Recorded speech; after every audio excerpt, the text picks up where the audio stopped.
Hello mga kabarangay. So, nandito po tayo ngayon sa aming barangay hall. Ayan po. Yan. Manonood po tayo sa ginagawa dito na drainage construction po.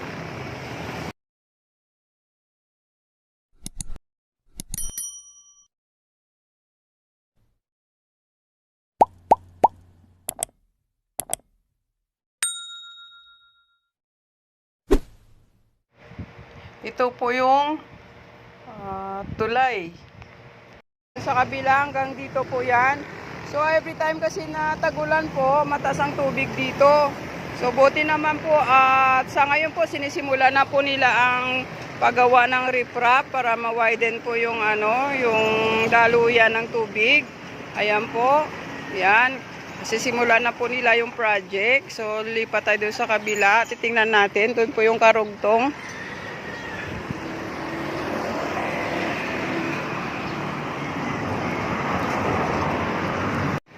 So, dito naman po tayo sa kabila. Kasi hindi po tayo pwede dumaan dun sa likod ng building. So, ayan guys. Yan, napaka-exciting naman. Kasi tuloy-tuloy na po yung pagkagawa ng drainage po sa likod ng aming barangay. Ayan na po. Yan. So, mahaba po ito hanggang doon po sa dulo. Siguro mga 600 to 800 meters pa yung kadugtong niyan. So dito lang po sila muna nagsimula. So okay naman kasi month of April ngayon, tag-araw, hindi pa po baha.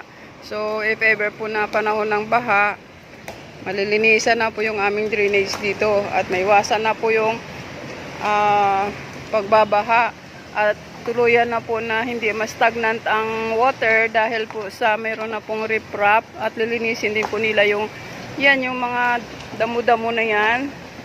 Yan, lilinisin din po yan afterwards. So hanggang dito na lang muna po tayo guys. Update na lang po tayo ulit sa tuloy-tuloy na project na ginagawa dito sa likod ng aming barangay. So ayun guys, salamat naman at simulan na po nila yung kanal para maiwasan na po yung pagbara ng mga drainage canal sa mga sityo-sityo. Kasi dito po yung babagsak. Ayan po yung drainage canal.